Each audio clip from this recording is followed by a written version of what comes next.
যি পানী বাঢ়িছিল বাঢ়নি পানীয়ে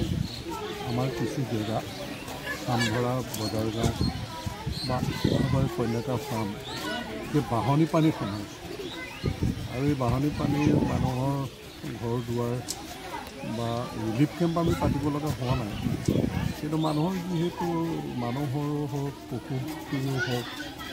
খাদ্য বস্তুৰ অভাৱ হৈছে কাম কৰিব পৰা নাই মানুহ তাৰ প্ৰতি লক্ষ্য ৰাখি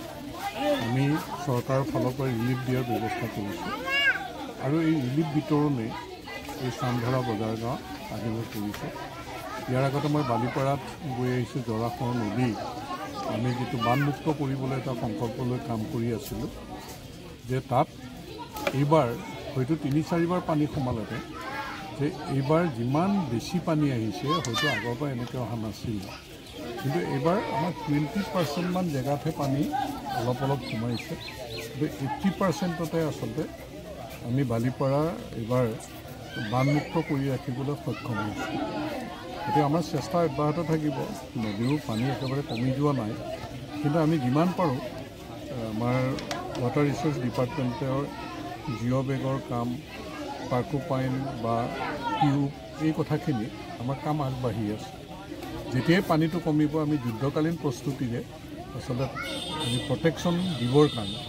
এই বছৰটো যাতে আমি মানুহক ৰক্ষা কৰিব পাৰোঁ আৰু পিছত নিশ্চয় তাত ডাঙৰ স্কিম লৈ আমি পাৰ্মানেণ্ট চলিউশ্যন কৰিবলৈ চেষ্টা কৰিম। গতিকে ইয়াত এই বছৰৰ কাৰণে জৰাশত আমি তেনেকৈ লৈছোঁ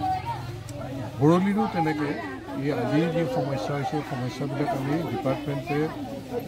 বা আমি চৰকাৰ দৃষ্টিগোচৰ কৰিছোঁ ইয়াতো নিশ্চয় ভৱিষ্যত সুৰক্ষিত কৰিবৰ কাৰণে আমি কিছু কাম কৰিব লাগিব আৰু সেই কামখিনি কৰিম। গতিকে বানপানী সময়ত ৰাইজৰ যি দুৰ্দশা বা সন্মুখীন হয়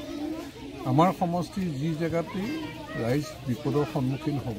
মই জনপ্ৰতিনিধি হিচাপে আৰু আমাৰ দলীয় সতীৰ্থসকলো তাত সহযোগ কৰিছে পঞ্চায়তৰ প্ৰাক্তন সেই প্ৰতিনিধিসকলেও সহযোগ কৰিছে। গতিকে ৰাইজক আমি সুৰক্ষা দিবৰ কাৰণে ৰাইজক সেৱা কৰিবৰ কাৰণে বানপানীৰ পৰা ৰক্ষা কৰিবৰ কাৰণে আমি সকলোৱে একেলগে কাম কৰি যাম ডিপাৰ্টমেণ্টৰ সহযোগ।